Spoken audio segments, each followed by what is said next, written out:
Selamat malam. Setelah kita break beberapa hari karena Idul Fitri, karena kita balik lagi. Stay Alive kembali mengudara. Stay Alive kembali lagi ngobrol-ngobrol. Oh ya, buat kalian semua, mohon maaf lahir batin ya. Mudah-mudahan nggak terlambat. Mudah-mudahan meskipun sudah terlambat seminggu lebih, masih dimaafkan ya. Jadi kita hari ini akan ngobrol bareng sama Mas Ardi atau Ardi Chambers, lebih orang-orang lebih terkenalnya ya.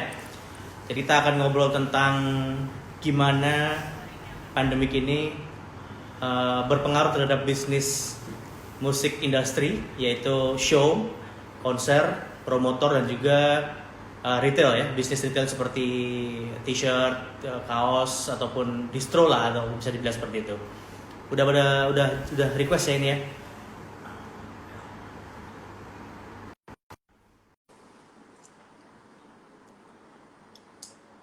Sambil nunggu Mas Ardi online, kalau kamu mau nanya langsung aja. Wih. Ces! Putih kau Ces berdua.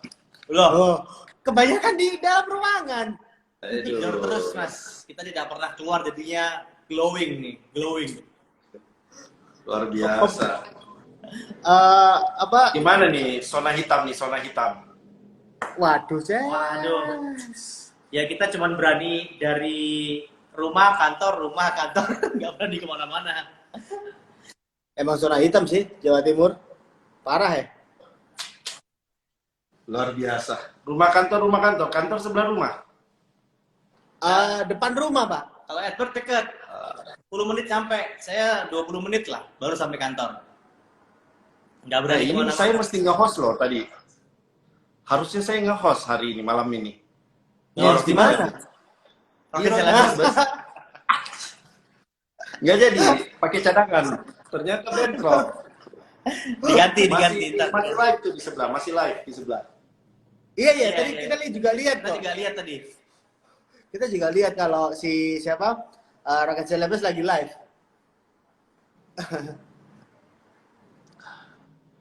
Lagi di Gimana mana, kabar Mas? kalian, Pet? Gimana kabar kalian? Baik. Alhamdulillah, sehat, baik. Terus ini bagaimana si Beats and Boobs ke depan? Ini saya jadi host atau kalian sih? Harusnya saya yang nanya, Mas. Harusnya saya yang nanya. Gitu. Mas Ardi tinggal Lagi jawab aja.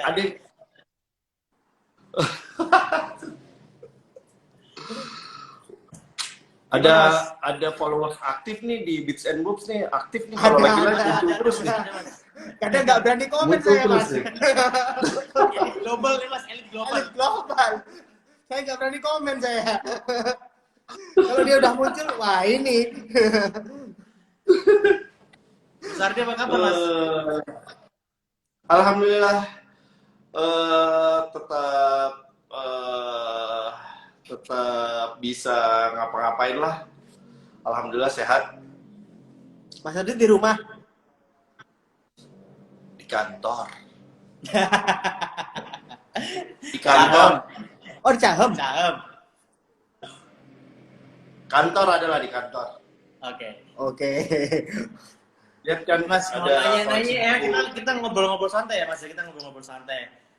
Jadi pengen tanya aja sih, selama nggak boleh ngapa-ngapain ini, apa aja yang tertunda dari Mas Ardi ini? Planning apa aja yang sudah dibikin dari bulan Februari, Maret, April, Mei, akhirnya nggak jadi nih. Kalau dibilang tertunda sih sebenarnya iya pasti karena kondisinya mungkin karena banyak kegiatan yang kalau saya sama teman-teman ada beberapa plan juga termasuk event yang harusnya dari Maret April itu harusnya memang ada beberapa event itu tertunda tapi kita akhirnya mencoba membuat format baru jadi ada beberapa perubahan rencana termasuk bagaimana menyusun sebuah konten atau program yang mungkin akan bisa lebih panjang gitu. Jadi bukan cuman bikin sesuatu atau bikin plan atau bikin program yang merespon kondisi sekarang, tapi ya udah kita coba bikin satu formula baru yang mungkin ini akan lebih panjang gitu sebenarnya. Ya gitu. anggap bahwa pandemi ini emang nggak ada gitu aja ya. Ya kurang lebih seperti itulah. Karena kalau kondisinya kita terus memikirkan apakah ini akan reda atau kapan segala macam, ya mungkin ya itu semua orang mungkin agak susah yang memprediksi itu gitu, dan kita Misteri. merasa agak repot karena banyak hal yang mungkin jadi pertimbangan, dalam artian bukan cuma di kita gitu, tapi melibatkan orang-orang atau pihak lain yang mungkin tidak sama pandangannya dengan kita gitu. Ya jadinya kita bikin sesuatu, ngeset formula baru yang mana sebenarnya formula ini bisa jadi sebuah program panjang gitu. Seperti itu. Jadi bukan hanya ya mungkin ada beberapa kegiatan yang sudah formatnya sudah berjalan, formatnya berubah dan berjalan, seperti bikin bikin virtual, bikin online ya, seperti saya sama Rockin Slabets yang 1 minggu terakhir ini dan 1 minggu ke depan sudah jalan dengan program at home and online. Kita ngerilis beberapa dokumentari live kita, terus ada juga live set, live streaming langsung, terus ada juga kayak gini, ada talks, terus di lembaga lain saya sama teman-teman di Siasat Partikelit juga beberapa 2 bulan terakhir juga ada beberapa kegiatan online yang sudah kita siarkan juga, terus ada beberapa program juga yang akan rilis dalam waktu dekat. Mungkin yang ngikutin sosial medianya 1-2 hari terakhir ini udah bisa tahu apa yang akan dirilis dalam waktu dekat. Terus kita juga lagi membuat banyak hal, membuat banyak konten. Saya juga nggak tahu kontennya akan dirilis sampai kapan, karena yang ada kita tetap produksi gitu. Terus Ya. selain itu kegiatan lain ya, saya di Rockin Slabers sama teman-teman di Rockin Slabers juga tetap aktif rilis merchandise, apalagi kemarin Lebaran kebetulan kami produksinya sudah beres sebelum pandemi ini masuk ke Indonesia, udah drop di beberapa toko, jualan ya, alhamdulillah masih bisa tetap jualan, jadi merchandise tetap dirilis secara reguler. Selain itu juga ada beberapa kegiatan sosial. Kemarin kita bikin program donasi juga. Jadi Rockin Slabers juga bikin program dari penjualan merchandise itu, ada kita share dari keuntungannya untuk disumbangkan ke Satgas Covid di Makassar. Terus kemarin kita juga ikut program Arisan Rasa, ada Cafe Flum bikin program namanya Arisan Rasa, Rockin Slabers juga ikutan. Selebihnya saya berkebun, Ces. Sama basket ya. Pangan. Berkebun, sama basket, sama berenang ya. Ya, berenang malah belum pernah. Basket, berkebun, ya. Berenang sesekali lah gitu. Saya juga kalau di situ juga gak kepikiran berenang, Ces, dingin, Ces. Enggak, berenang hangat. Hangat kok, hangat. Tapi lapangan basketnya menarik, Ces. Ya itu sih numpang lapangan basketnya, aslinya sih rem skate itu. Cuman karena belum jago-jago main skate, dipakai main basket.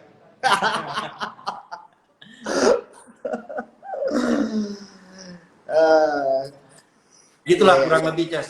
Selama ini ya, tapi ternyata ya 2 bulan terakhir sih malah lebih sibuk ya. Saya nggak tahu, malah lebih sibuk dalam artian cukup padat dan cukup melelahkan, karena mungkin yang selama ini kita juga sering ketemu langsung meeting berubah jadi Zoom meeting. Wah, capek juga ya meeting online. Iya, iya, iya.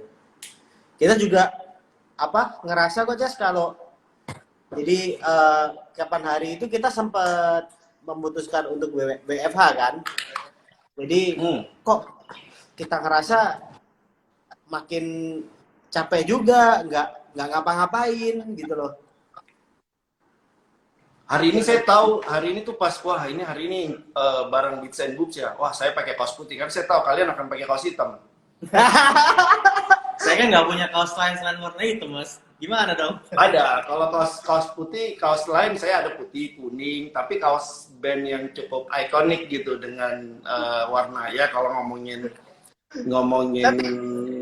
Stone Roses ya kuning, Sex Pistols ya kuning gitu gitu. Kuning kata hijau lah, kuning kata hijau. Tapi baru ini lihat Mas Ardi pakai baju putih loh. Karena baju hitam itu harusnya kemarin, blackout-nya itu kemarin, bukan hari ini. Oh iya. Benar, blackout-nya kemarin. Ya. Oke, Mas. Terus ini kan kita lagi berusaha untuk kembali untuk beraktivitas lagi nih. Pemerintah juga udah mencoba menerapkan new normal yang menurut kita juga masih belum efektif juga gitu loh. Belum ada vaksin, belum ada apa, tapi kita disuruh new normal gitu loh. Nah, nanti untuk menurut Mas Ardi nih, di industri retail, di industri show, promotor, musik industri, pengaruhnya apa nih new normal terhadap industri yang saya lakukan, yang Mas Ardi lakukan juga nih? Apa nih, retail apa nih? New normal. Kamu Jadi mau untuk nanya kayak Rockin Flavors apa retail nih? dua-duanya, Mas. Dua-duanya. Jadi kita ingin tahu kalau new normal itu pengaruhnya apa nih terhadap musik industri kayak show, konser, festival, pun juga ke retail nih kayak jualan cantik. Kebetulan hari ini tadi diajak meeting juga dari kementerian yang juga mengagendakan untuk membahas bagaimana regulasi event dalam beberapa waktu ke depan. Jadi kebetulan tadi kementeriannya dari Kementerian Pariwisata, Kementerian Kreatif, mereka juga mencoba berdiskusi bagaimana kondisi ke depannya, karena ya kita juga paham kalau melihat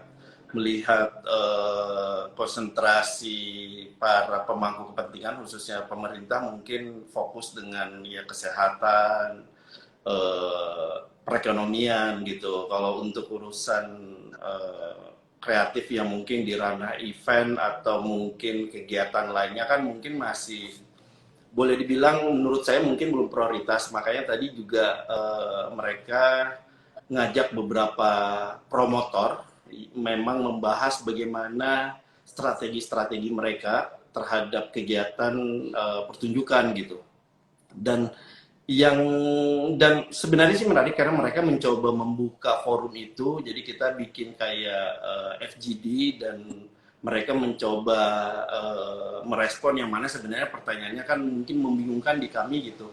Tadi mungkin ada satu pertanyaan, misalnya kami nih pelaku event festival yang penontonnya di atas 5.000, ya ini akan seperti apa gitu ya. Kalaupun nanti ke depannya event bisa berlangsung, tapi kan pasti masih ada batasan-batasan, misalnya kapasitasnya mungkin belum bisa sebanyak itu, atau mungkin pertunjukannya masih dibatasin volumenya, atau mungkin di tempat-tempat reguler misalnya kafe yang mungkin sudah melakukan standar sesuai dengan kegiatan reguler mereka. Nah, kalau event-event khususnya mungkin skala festival yang penontonnya sampai ribuan itu seperti apa? Dan itu tuh belum sampai ke sana bahkan. Belum sampai ke sana. Jadi kalau misalnya kita ngomongin apakah kita ngomongin tadi pertanyaannya new normal, bagaimana saat ini, terus akan ada kita bikin strategi apa untuk kegiatan-kegiatan tertentu yang mungkin sifatnya usaha seperti retail, kafe, dalam waktu dekat ya mungkin 1-2 bulan ini sih mungkin sudah berjalan reguler ya gitu. Kalau secara normal apa enggak, bisa jadi tetap sudah normal dalam artian mungkin bahkan saya melihat orang-orang cenderung atau relatif lupa bahwa kita ada pandemi gitu ya. Dan akhirnya ya tapi ada baiknya mungkin akhirnya kita bisa apa ya, mungkin kita bisa jadi hidup lebih teratur gitu ya. Dulu mungkin kalau kita ngomongin new normal ya, standar new normal dalam artian kita harus selalu lebih bersih, selalu cuci tangan dan lain-lain gitu. Ya mungkin kan harusnya itu yang dilakukan dari dulu, tapi ya itu tidak kita lakukan dalam artian misalnya kita habis dari pulang ke rumah, pulang ke rumah terus bahkan bisa dengan enteng main sama anak, pelukan apa segala macam yang kita belum cuci tangan, belum apa segala macam gitu-gitu kan. Dan akhirnya kita harus menerapkan itu, dan itu jadi hal yang ya harusnya memang dari dulu seperti itu gitu. Dari dulu seperti itu. Dan balik lagi kalau misalnya tadi kondisi kayak tadi ngomongin retail, baik itu retail pakaian, makanan segala macam, dalam waktu dekat ini sih kondisinya bisa berangsur normal lah, dalam artian karena mungkin orang-orang juga melihat bahwa mereka juga pengen merasakan kembali pengalaman itu. Jadi bukan kebutuhan untuk mereka spending atau mereka mungkin pengen belanja segala macam. Jadi tapi kayak ya pengen aja ngelihat baju, pengen aja ngelihat tempat nongkrong gitu, terus pulang gitu. Walaupun sebenarnya mungkin ada yang cuma belanja take away gitu-gitu. Tapi kalau event sampai saat ini bahkan belum ada ya khususnya dari regulator, dari pemerintah belum ada informasi apakah event yang khususnya sifatnya di luar dari event reguler yang diadakan di kafe atau di indoor itu sama sekali belum ada. Jadi kalau misalnya pertanyaannya apakah ini kita bisa merespon kembali normal untuk kegiatan khususnya teman-teman promotor, itu juga masih didiskusikan, dalam artian ya mungkin saya Rocking Celebes dan beberapa teman-teman promotor lain masih menjadwalkan event ya. Kalau Rocking Celebes kan jadwal tahun ini kan di 14-15 November itu juga sudah dijadwalkan, itu kita sudah umumkan dari tahun kemarin. Sejauh ini kita masih melakukan persiapan, artis sudah di booking, venue sudah di booking, materi promosi udah siapkan. Cuman memang kita masih melihat apakah kondisi ini memungkinkan jalan apa enggak, ya karena November masih kita anggap masih ada beberapa bulan, kemungkinan masih ada bisa apa enggak, ya masih bisa, tapi balik lagi apakah kita bisa mengikuti standar atau protokol yang ditetapkan oleh regulator. Misalnya bisa bikin event, tapi harus begini, ya balik lagi kan apakah kita bisa melakukan itu. Kalau kita bisa melakukan itu, ya berarti kan bisa kejadian. Tapi kan bukan masalah, oke, event udah diizinkan, tapi syaratnya banyak gitu. Syaratnya banyak. Terus yang berikutnya kita juga balik lagi, apakah ini bisa jadi sebuah prioritas yang harus kita lakukan? Dalam artian, apakah memang orang butuh untuk datang menikmati sebuah perayaan festival? Itu juga masih kita pertimbangkan, karena ya kita juga melihat bahwa effort ini bukan sekedar membuat sebuah pertunjukan dan orang datang, tapi ya kita juga merasa bagaimana kita juga membuat ini jadi positif gitu ya. Maksudnya positif dalam artian mungkin dengan orang lebih senang, akhirnya orang bisa lebih sehat gitu, misalnya gitu. Ya bagaimana kita bikin ini lebih fun lagi gitu, lebih steril, lebih fun. Terus mungkin fasilitasnya lebih terasa lebih fun gitu, dan mungkin ada hal-hal yang sifatnya yang tadinya penontonnya sebuah festival yang penontonnya 10.000 jadi 5.000 gitu misalnya gitu. Karena kan balik lagi apakah kita bisa menghandle itu gitu. Misalnya di Rocking Celebes dengan tim yang ada saat ini bisa menghandle kondisi normal 10.000 penonton. Tapi apakah dengan kondisi seperti ini bisa menghandle 10.000 orang itu gitu? Bisa jadi enggak gitu, karena ada regulasi yang harus kita sesuaikan gitu. Seperti itu sebenarnya, dan itu kita belum tahu karena kan yang menentukan itu kan regulasinya balik lagi ke regulator, balik lagi ke pemerintah gitu. Bukan sekedar izin bisa secara administrasi bisa mungkin, tapi ya panitia harus begini begitu.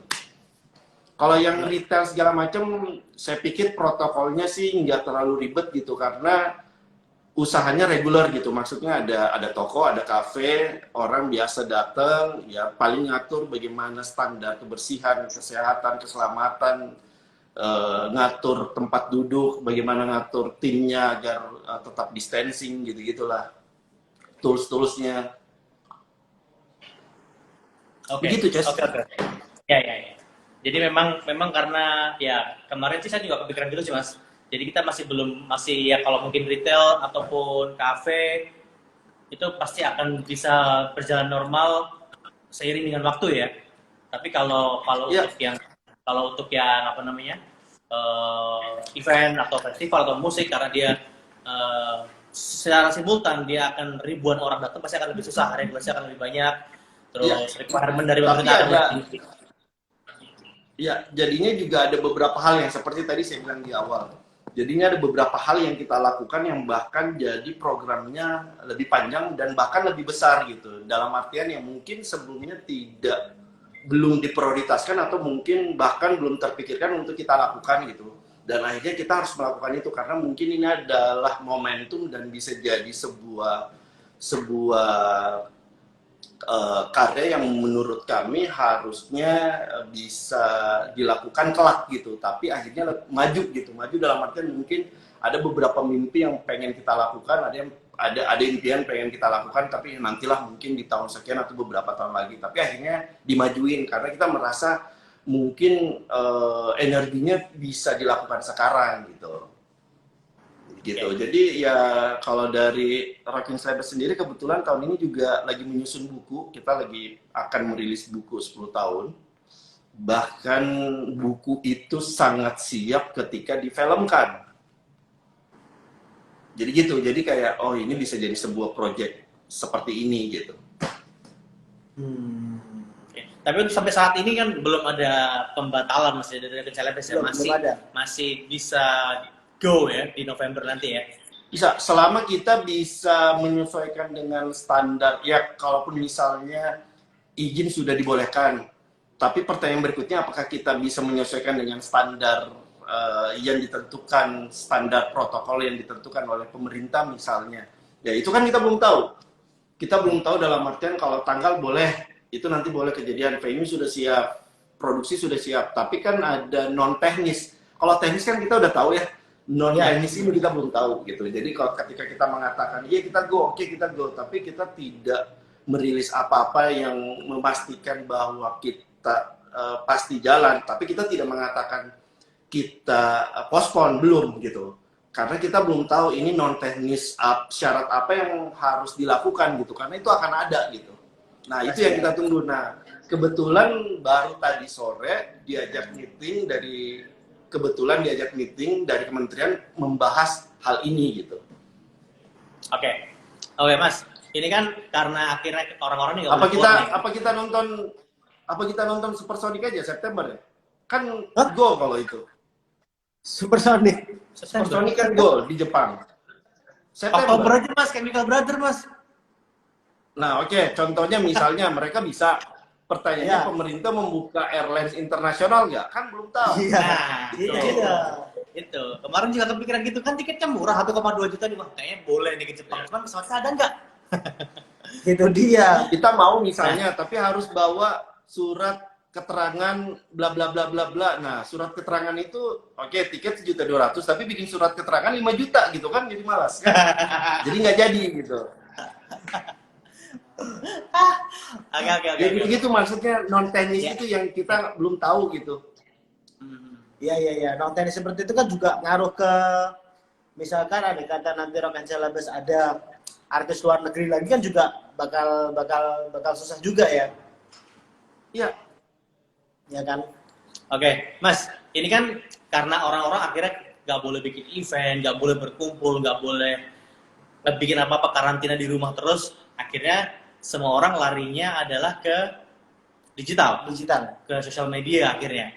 Terus kemarin juga lihat-lihat ada data segala macam, penggunaan Instagram naik hingga 80% lebih, bla bla bla segala macam. Nah, itu kan kalau menurut saya karena orang-orang akhirnya butuh sesuatu hiburan ya, harus ngapain lagi nih ketika di rumah. Akhirnya buka Instagram, nonton live segala macam. Tapi ketika orang-orang sudah diperbolehkan keluar, lalu apakah orang-orang akan masih menikmati program konten Instagram seperti ini, live secara online, nonton konser online, apakah nanti setelah ini berakhir nih, yang kita nggak tahu kapan, apakah program seperti ini juga akan masih bisa long lasting, Mas? Kalau kita lihat sebelumnya, emang orang keluar rumah nggak pegang handphone, orang nongkrong di kafe aja pada nonton handphone. Tapi kan nggak ngeliat live-livean itu, Mas. Orang-orang kan karena bisa aja nonton live. Dulu live-nya kan nggak sebanyak sekarang. Dia ada opsi nonton live nih, nonton si band A, nonton konsernya langsung atau nonton secara digital. Karena dia tidak bisa nonton secara langsung, otomatis dia nonton dengan digital kan, dengan online. Nah, nanti kan ketika dia sudah diperbolehkan ada acara lagi nih, manggung lagi nih, apakah program seperti ini, program digital yang sekarang lagi naik banget, yang semua orang pada bikin konten digital ini, apakah masih bisa survive? Kalau masih bisa sih masih bisa selama transformasi digital seperti saat ini, saya pikir sih nggak akan mengubah dalam artian orang juga masih ada, ya kita juga ngelihat kalau misalnya ngelihat exposure digital gitu yang nilainya lebih besar gitu, misalnya kayak kita ngelihat event gitu, event di daerah tertentu gitu, tapi orang mungkin bisa mengakses event itu karena nggak bisa datang, terus mereka tetap menayangkan dalam bentuk online gitu karena ada beberapa orang lain atau berada di tempat-tempat yang mungkin tidak di area itu gitu. Saya pikir sih kalau pertanyaannya apakah orang ini akan pertanyaannya kan mungkin ada penurunan gitu ya, atau mungkin orang tidak produksi konten seperti ini. Saya pikir sih justru mungkin akan jadi perhatian dalam artian karena hal ini tuh timeless gitu. Timeless dalam artian kita bisa bikin sesuatu dan bisa lebih panjang gitu. Malah Apalagi berjalan orang yang beriringan cukup sebetulnya. expert dengan cukup expert atau sudah cukup mampu untuk memproduksi konten-konten yang awalnya merespon kondisi saat ini, terus mereka sudah mampu dan akhirnya mereka tetap bisa bikin reguler gitu, sangat bisa gitu. Dan malah harus Kalau berjalan menurut saya sih, online offline ya. Kalau menurut saya sih enggak. Hah? Harus online offline malah bisa jalan berbarengan ya. Iya, kalau karena kalau ngomongin secara industri sih,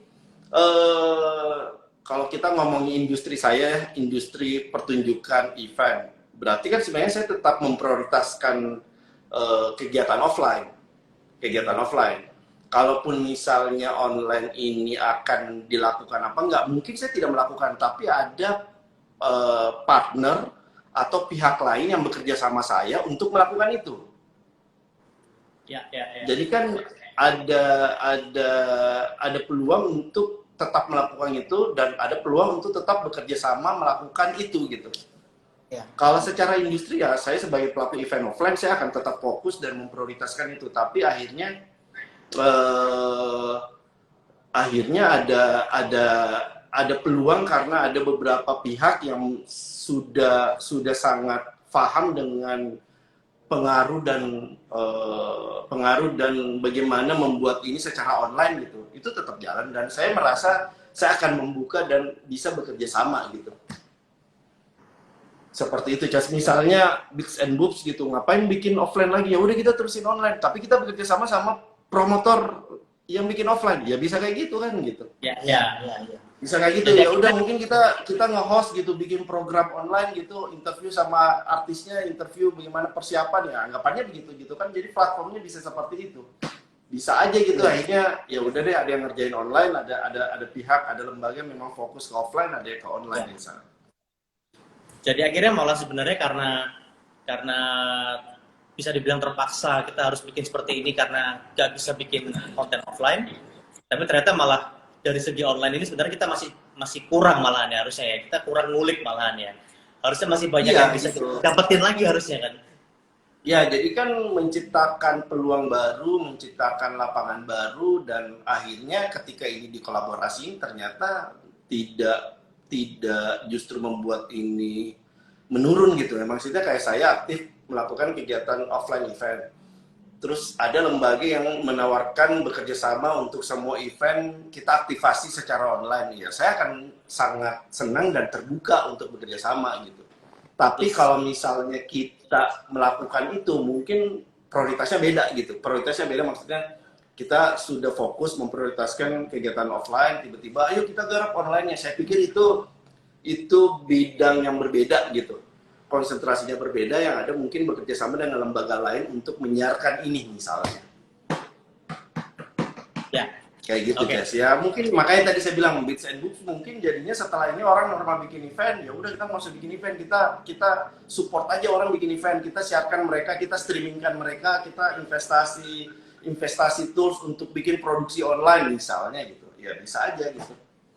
Ya, ya, ya. Oke, Mas. Ya udah, kita tone down dulu nih. Udah serius-serius di awal, sekarang kita nyantai-nyantai dulu nih, nyantai dulu nih. Itu kemarin Mas Ardi waktu karantina nggak ngapa-ngapain di rumah itu work from home. Ngapain aja, Mas? Ngapain aja, Mas? Hah? Gimana? Waktu karantina gitu. Berkebun. Literally berkebun, nanam-nanam. Berkebun. Tapi sebenarnya saya juga cukup padat, cukup aktif, tetap bekerja walaupun dari rumah. Jadi tetap pengaruh kerja. Oh, ada satu ngurusin anak, belajar dari rumah, sekolah dari rumah. Itu jadi kegiatan reguler setiap pagi sampai siang. Selebihnya tetap aktif, tetap ngerjain pekerjaan normal gitu, tapi dari rumah gitu. Oh, oke. Berarti Kerjanya malah lebih banyak, Jess. Soalnya nggak ada waktu kayak misalnya kayak di rumah akhirnya bisa lebih lama gitu mungkin. Jadi akhirnya jam berapa aja masih dikerjain gitu. nggak Ya. berasa juga. Nggak berasa gitu jadinya ya. Masih kurang lebih sama karena mungkin saya juga dari dulu membagi pekerjaan, bisa bekerja dari rumah sama bekerja di luar gitu. Ya maksudnya beruntungnya saya juga kan pekerjaannya bisa dikerjakan dari rumah gitu. Ya. Oke. Jadi Terus cukup terbiasa ketika bekerja dari rumah karena ya udah biasa juga kerja di rumah gitu. Waktu last normal. oke. Jalan normal. Old normal. Terus Iya. apa ada nih Mas? Apakah ada nih ketika kemarin nih selain berkebun ya? Jadi ada kegiatan yang nggak pernah sama sekali dilakukan. Terus karena akhirnya ada sedikit waktu di rumah, akhirnya jadinya kejadian nih. Akhirnya bikin apa? Akhirnya nggak pernah bikin. Terus ada waktu di rumah, bisa kerja, bisa sambil ngomong anak, bisa nemenin anak belajar dari rumah juga. Akhirnya kejadian nih. Bikin apa kayak atau ngapain gitu yang belum pernah. Berkebun itu ya, Ces? Berkebun boleh. Dulu iya waktu kecil, tapi soalnya saya memang waktu kecil di kampung ya berkebun juga gitu. Kalau pertanyaan seperti itu berkebun boleh dibilang berkebun juga. Tapi sebelum pandemi saya juga udah mulai sebenarnya. Sebelum work from home segala macam kemarin itu emang sudah mulai garap-garap kebun. Apa ya? Itu yang di bawah, Ces? Yang di Hah? bawah itu? Yang di bawah itu? Di bawah. Yang Yang di setelah bawah. lapangan. Nah, sekarang kan ke samping. Cuy, kita ngomong yang di bawah di samping, orang yang nonton Kayak bawah ada yang sampai tahu. mana? Kayak dia tahu. Yang di atas ya. Apa ya?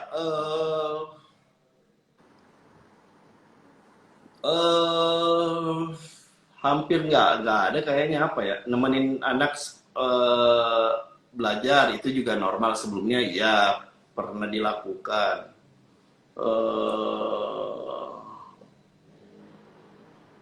Apa ya, nggak ada kayaknya, Ces. Karena saya juga cukup banyak melakukan kegiatan di rumah ya. Maksudnya kalau di rumah kan ya kayak saya aktif olahraga iya. Terus ada aja gitu ya, maksudnya bikin kayak kemarin bikin apa ya, bikin bedengan gitu, maksudnya bikin bedengan, bikin batas, bikin tembok. Sebelumnya juga pernah saya lakukan. Dulu pekerjaan buruh saya lakukan, tapi kan dulu pernah saya lakukan apa ya? Memasak ya, dulu udah sering masak gitu. Iya. Oke. Nggak. Berarti nggak ada yang baru ya. Iya, Kayak yang baru. kayak biasa aja, cuman Emang udah akhirnya biasa ya? di rumah biar nggak ketularan penyakit aja ya, di rumah aja gitu kan akhirnya. Iya. Ya apa ya, cuci tangan lebih sering ya, bedanya dulu cuci tangannya nggak terlalu sering, sekarang lebih sering gitu aja paling. Jadi lebih volumenya aja makin bertambah gitu. Akhirnya Ya, makin sering cuci tangan. sekali bahkan nggak mandi sekali bahkan nggak mandi, sekarang bisa 2-3 kali 4 kali mandi misalnya. Tapi sempat keluar-keluar, Ces? Sempat pergi kemana gitu? Lihat Bandung atau apa gitu? Lihat kota gitu? Sepi? Kalau keluar sih ya sesekali keluar lah, temani istri belanja. Ya. Ya di jalan sih sepi, tapi di tempat belanja nggak sepi. Jadi kayak keluar belanja tuh jadi kayak jihad gitu. Iya, iya. Sama. Sama, Di sama, sini sama. juga. Sama, sama. Terus dari sempat ke Makassar nggak Mas? Dari awal pandemi sampai sekarang ini sempat ke Makassar nggak? Atau Jadi belum sama sekali? waktu itu kan kita kan persiapan, kebetulan saya persiapan bikin launching opening cafe yang si Flum Belum. itu. Ya belum. Seminggu sebelumnya kan saya balik dulu ke Bandung. Pas mau berangkat udah nggak bisa karena udah mulai ada isu nasional gitu. Jadi nggak sempat ke Makassar lagi. Tapi waktu terakhir ke Makassar waktu kayak ngecekin Flume itu masih belum ada apa-apa Mas ya? Masih aman-aman aja ya? Masih aman-aman, masih Bahkan aman-aman. Makassar belum ada kasus juga ya waktu itu ya? Belum ada sama sekali. Terus yang jaga kandang di Flum siapa, Mas? Kenapa? Yang jaga kandang di Flum sekarang siapa, Mas? Indar, Om Indar. Indar, iya. Manajernya Indar. Satria udah balik. Satria udah balik. Oh, Oke, oke. Terus Mas, kabar-kabar Makassar gimana nih Mas? Maksudnya teman-teman Makassar pasti akan mereka juga mengalami hal yang sama juga kan, kesusahan untuk bikin apa segala macem. Terus Setahu lalu saya tanggal 8 semua mall udah buka. tanggal 8. Berarti sama kayak Surabaya juga. sama-sama. Luar biasa. Sama kayak Apa ya? Surabaya juga.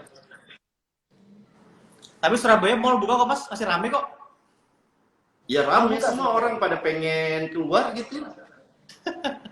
Mall buka. Rame. Ya jadi orang-orang kayak ya nggak tahu ya, mungkin karena orang-orang kita juga udah lama lah 3 bulan. Kalau misalnya memungkiri, ya saya ada beberapa teman saya sangat state gitu ya, maksudnya sangat benar-benar disiplin, dia di rumah nggak pernah keluar gitu, benar-benar nggak pernah keluar. Ada banyak teman saya gitu,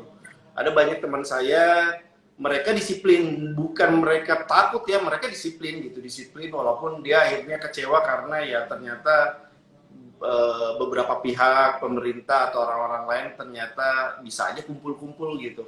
Iya, iya. Ya kalau saya karena beruntungnya juga rumah di gunung dan aktivitas di gunung bisa kayak saya bisa motoran ke gunung gitu ya, orang sepi juga kok gitu.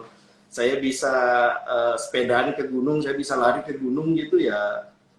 Ya tetap bisa melakukan aktivitas yang keluar dari rumah, tapi ya areanya kan masih lebih tidak ada keramaian lah gitu-gitu. Iya.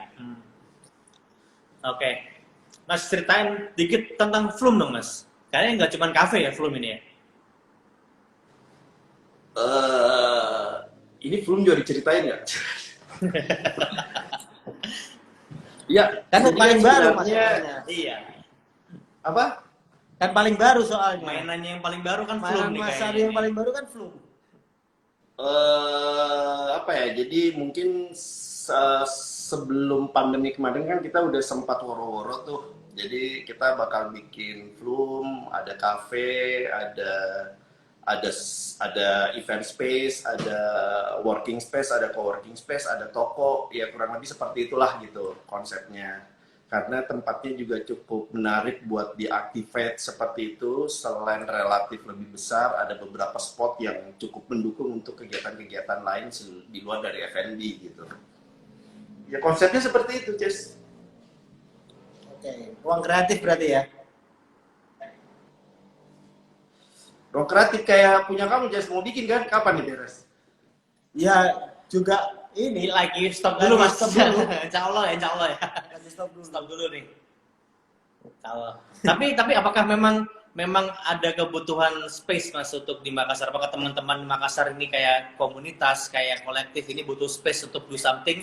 Memang nggak ada nih di Makassar. Kebutuhannya Memang memang kebutuhannya ini ada. space ini sangat dibutuhkan Sangat sama teman-teman dibutuhkan. Makassar. Space dalam artian space buat activate apa nih? Apapun, ya pameran kayak atau talk show. talk show atau Kalau ada iya. Kalau ngomongin kebutuhan, saya nggak tahu persis bagaimana kebutuhannya, tapi kegiatan seperti itu cukup aktif di Makassar. Maksudnya selain gigs, showcase, exhibition, talks, itu sangat sangat sering di Makassar, sangat aktif gitu. Kalau ngomong kebutuhan pasti ada kebutuhan, karena ada bahkan beberapa sebelum sebelum waktu itu Flum, sebelum Woro-Woro pun ada yang mungkin sudah tahu karena saya sempat ngasih ya sedikit-sedikit coba keluarin informasinya. Ada beberapa teman, ada temannya teman merespon, ini mau ada apa gitu-gitu. Bahkan ada yang sudah ngebook sebenarnya. Sudah ada yang ngebook itu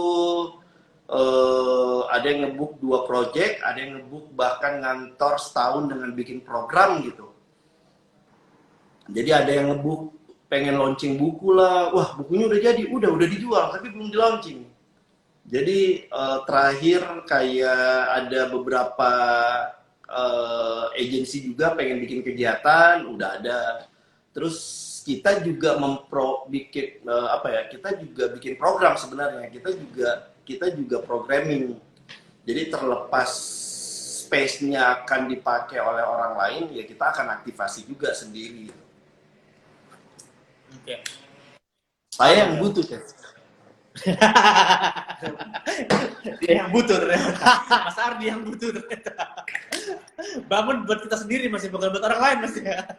Itu kayaknya alasan yang sama juga kita ya. Iya, sama. Nah, kita juga sebenarnya pengen bangun sesuatu itu di akhir tahun ini karena kita juga pengen bikin program sebenarnya. Kita juga bikin program ya. Bikin program terus bingung taruh di mana nih kan, kalau sewa juga mahal gitu kan. Ya udah bikin sendiri aja, kita pakai sendiri tempatnya.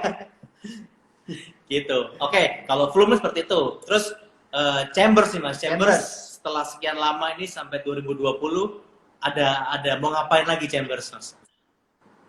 Tahun ini tuh Chambers lagi persiapan bikin program karena tahun ini tuh tepat 17 tahun. Kalau 17 tahun kita bisa bilang tepat ya. Tahun ini tahun ke-17 soalnya. Jadi udah dewasa, akil balik dia, udah akil balik.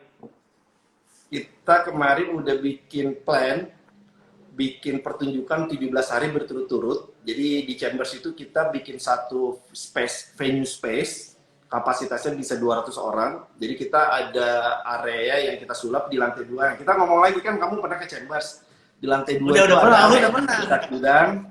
Nah itu kita mau activate jadi... Nah itu salah satu programnya bikin showcase sepanjang 17 hari, tapi 17 hari ini benar-benar full day gitu. Jadi pagi ke siang ada kegiatan apa, siang ke sore ada apa, malam ada live music misalnya. Itu kalau Chambers. Terus ya juga tetap jalan bikin, kan ada brand in-house sendiri, brand clothing sendiri juga ada. Terus apa ya, itu persiapan 17 tahun ya, program 17 tahun sebenarnya. Cuman kan ini ada kondisi seperti ini, jadi bisa jadi tertunda gitu. Itu kapan, Cas? Schedule-nya kapan harusnya, Mas? Jadwalnya September. Oh, September. Cocok ya September, terus lanjut nggak lama kemudian RIC ya langsung ya Mas ya? Ya, setnya udah seperti itu. Kemarin juga Rocking Syllabus kan sebenarnya tahun ini juga menjadwalkan tour sebenarnya. Ada satelit tour, tapi konsepnya memang sekalian launching buku. Oke. Bukunya udah jadi nih Mas?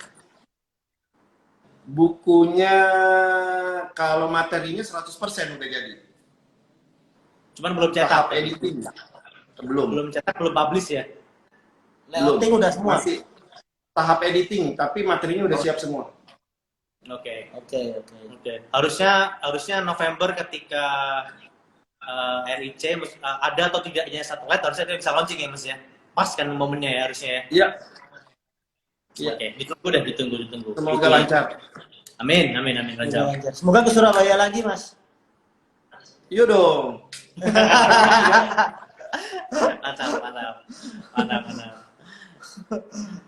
Oke, Mas. Terus kalau kita ngomongin tentang pandemik seperti ini nih ya, kita lagi terbatas apapun ya, beberapa bulan terakhir ya. Iya. Lalu ini kan sudah mulai menuju ke new normal ya, sudah mulai menuju orang sudah entah dia berani, entah dia nekat untuk do something lah ya, Lalu seumpama nih Mas Ardi ketika semua sudah aman, semua sudah berjalan seperti normal, first thing to do apa nih Mas Ardi? Kenapa? First thing to do. Nah, hal yang pertama akan dilakukan kalau Ngapain? semuanya sudah semua beres nih, semua sudah normal lagi, kembali normal. Semuanya normal buat Mas Tinggal di Adi. rumah. Tapi tadi bilangnya semua normal. Iya. Nggak ada, udah. Bikin new normal, tinggal di rumah. Ini mungkin yang pertama adalah membuat lebaran. Kemarin kan lebarannya begitu, nggak ketemu Iya. keluarga gitu. Benar. Berarti Silaturahmi berarti ya. Jadi bikin lebaran versi tertunda. Tertunda lah ya, delay nggak masalah lah ya. Berarti pulang ke Makassar. Pulang kampung ya. Iya, ke Makassar berarti. Iya. Oke. Ya. Oke. Benar kan bikin lebaran, katanya sih memang gitu, lebaran lagi. Setuju sih Mas, aku setuju Iya. kali ini. Iya, setuju benar. Kita kemarin juga, Kehilangan. kemarin lebaran juga di rumah doang, cuma Iya. berdua sama ibu saya, cuma berdua sama ibu kan akhirnya nggak ketemu Budi, nggak ketemu Om, nggak ketemu siapa-siapa ya. Ketika boleh keluar nanti mungkin ya itu ide yang bagus Mas. Ide yang bagus tuh. Kita Jadi lebaran harus dulu. ada yang bikin kalender lebaran baru gitu. Mungkin saran saya buat pemerintah gitu bikin Iya, lebaran. tanggal merah lagi ya. Tanggal merah lagi, Iya. 2 hari lagi. Lebaran, cuti, jadi bikin 2 minggu libur gitu. Orang bisa mudik gitu-gitu. Oke. Orang bisa mudik, jadi orang bisa belanja baju lebaran, jadi semua ekonomi jadi bergairah gitu. Oh, Benar. kemarin belanja semua, Ces? Kemarin sih rame sih Mas. Enggak, Supermarket. belum semua. Mall tetap rame sih kemarin. Katanya yang buka cuma boleh supermarket, tapi Tumi tetap buka. Iya. Gitu. Oke, Mas, terus kalau ngomongin tentang Rockin Celebes nih Mas di November ini berarti harusnya sudah tahun ke-11 ya berarti Mas ya? Iya. Tahun ke-11 ya. Dari RIC, kita ngomongin RIC kalau dari yang pertama sampai terakhir nih, menurut Mas Ardi yang paling monumental nih buat Mas Ardi nih, yang harus diingat-ingat terus edisi berapa Mas? Tahun ketiga 2012. 2012. Oke, kenapa Mas itu Mas? Nah, Mas. Tahun ketiga maksudnya kita merasa bahwa tahun itu tuh tahun yang masih muda. Tahun yang masih muda dalam artian baru 3 tahun. Tapi kita sudah mencoba mengorganisir talent hampir 50, bikin panggung 3, dan line up bulenya cukup banyak pada saat itu.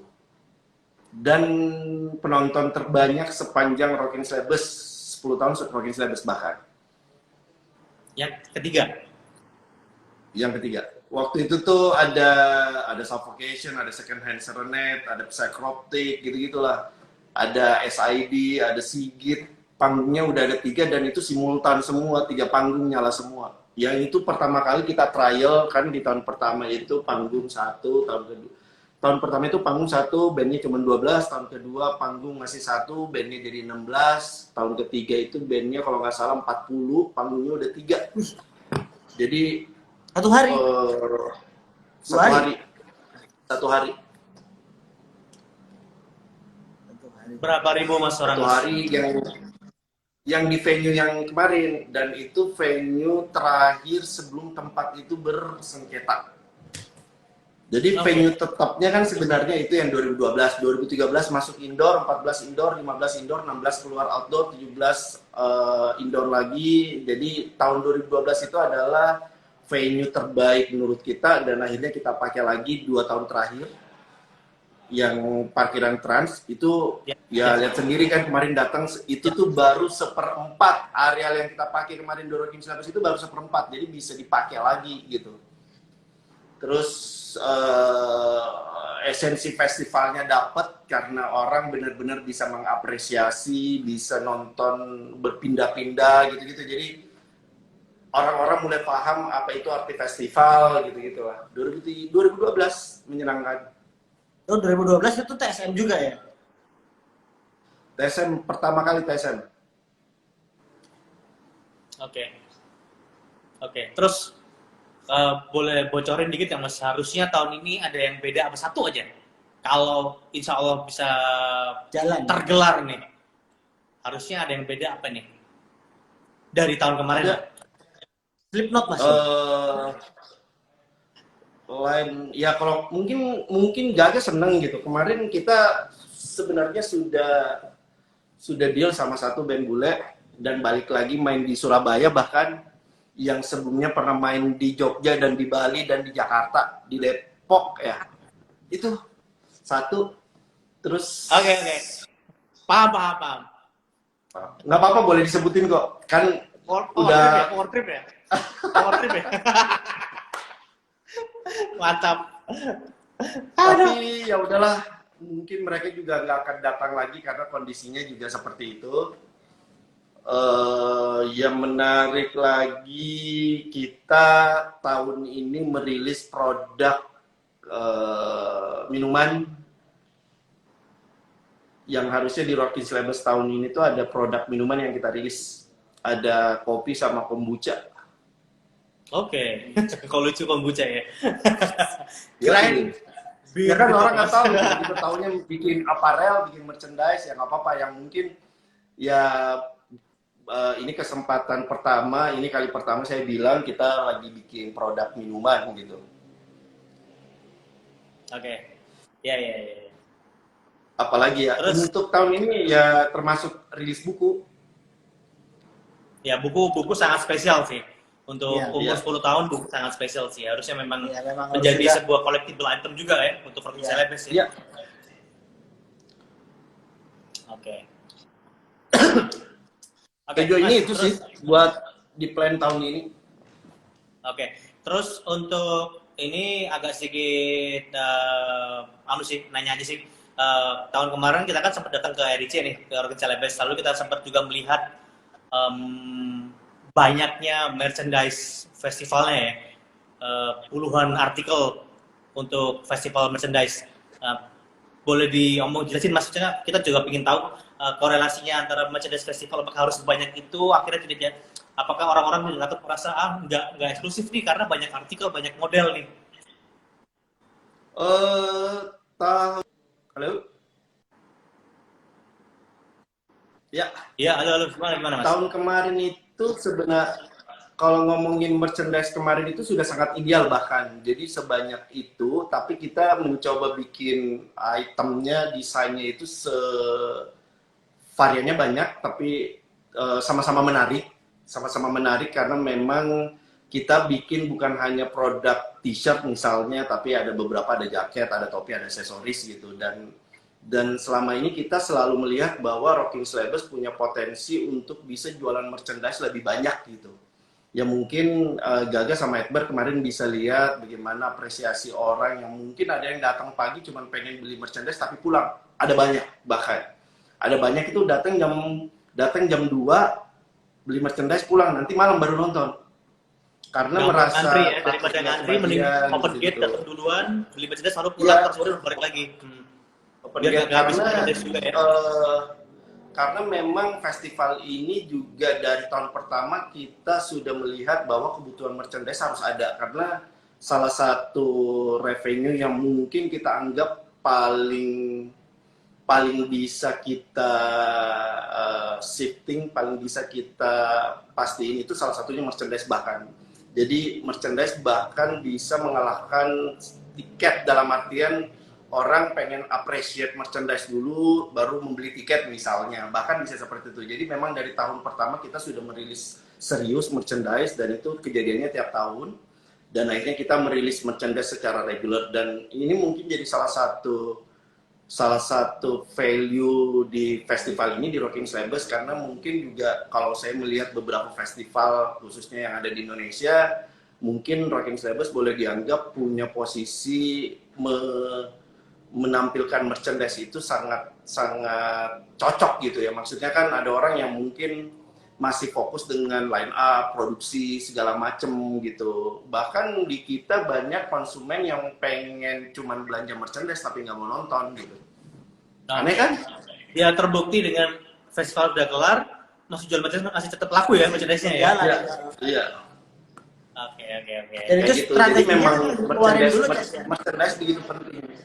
Merchandise begitu penting dan kita juga tahu persis bagaimana melakukan merchandise ini dengan baik, dalam artian bagaimana mendesain, memproduksi yang mungkin karena saya juga kebetulan backgroundnya orang clothing, orang distro, orang retail, jadi tidak sekedar bikin merchandise, dalam artian merchandise ini harus collectible gitu, dalam artian orang memang mau beli merchandise ini untuk koleksi gitu, bukan karena pengen beli merchandise karena kebutuhan berpakaian, itu juga iya, tapi merchandise ini memang dibuat punya standar dan kualitas yang benar-benar bagus gitu. Bagus tuh dalam artian ya mungkin orang-orang ketika membandingkan produk kita dengan produk clothing regular pun produk kita masih unggul gitu.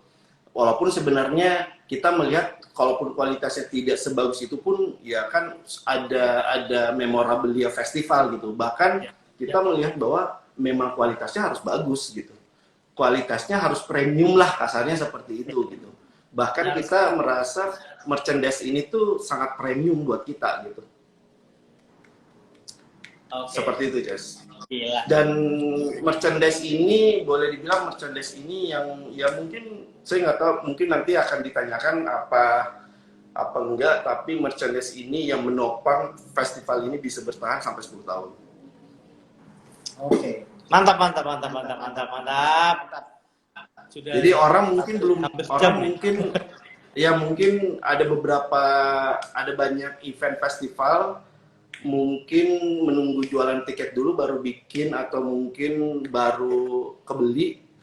Ya kalau di kita harusnya bisa jualan, kalau di kita sudah jualan merchandise ya secara reguler gitu, dan itu yang membuat festival ini punya nafas panjang karena kita sangat beruntung gitu bisa diapresiasi merchandise-nya secara reguler gitu. Ya. Siap. Terima kasih Terima banyak kasih. Mas Ardi. Kita udah ngobrol. hampir 1 jam. Udah Nah, hampir sejam, udah habis durasinya nih. buat pesan-pesan dari Mas Ardi buat teman-teman ataupun kira-kira apa harapan-harapan dari Mas Ardi untuk Rocking Syllabus, buat teman-teman juga, buat Chambers, buat Flume. Silakan Mas Ardi. Ya harapannya sih kalau saya ya semoga apa yang kita kalau di saya mungkin lebih banyak pengen berkolaborasi gitu, maksudnya pengen banyak bekerja sama dengan banyak pihak gitu, karena saya percaya bahwa memang apa yang kita lakukan ini bisa lebih panjang ketika memang melibatkan banyak pihak gitu, apapun gitu ya. Makanya konteks kolaborasinya sebenarnya sudah bukan project base lagi. Saya berharap kita bisa bekerja sama atau berkolaborasi dalam jangka yang panjang gitu ya. Seperti tadi mungkin kayak ya festival ini mungkin butuh production house gitu untuk membuat materi dokumentasi online apa segala macam gitu misalnya gitu. Mungkin butuh publisher mungkin yang membuat, karena ya mungkin masing-masing kan punya kekuatan lah masing-masing, walaupun festival ini bisa melakukan itu, tapi kita punya konsentrasi yang mungkin lebih besar bagaimana memikirkan strategi festivalnya, strategi bisnisnya. Tapi kalau secara teknis kan atau produksi harusnya bisa saling berkolaborasi dengan banyak pihak yang menurut saya bukan cuma sifatnya sekali atau 2 kali atau project based, tapi harusnya bisa lebih panjang gitu. Oke. Sip Mas Ardi. Makasih banyak ya, Ces. Terima kasih banyak. Sehat selalu. Sehat-sehat. Salam Amin. buat Kak Yufi, buat Salam Jui buat- sama si Niro. Salam buat anak-anak di Caham Salam ya. buat teman-teman Caham. Ya. Oke. Sampai jumpa, Ces. Thank you Mas. Yuk, See you. assalamualaikum. Yuk. Salam. Oke. Kita tadi obrolan sama RDCG atau RD Chambers yang orang-orang lebih kenal. Kita ketemu lagi hari Sabtu di nongkrong virtual bareng The Major Surabaya. Kita sama Gabriel Mayo. Semoga Oke. Mayo. Bye. See you.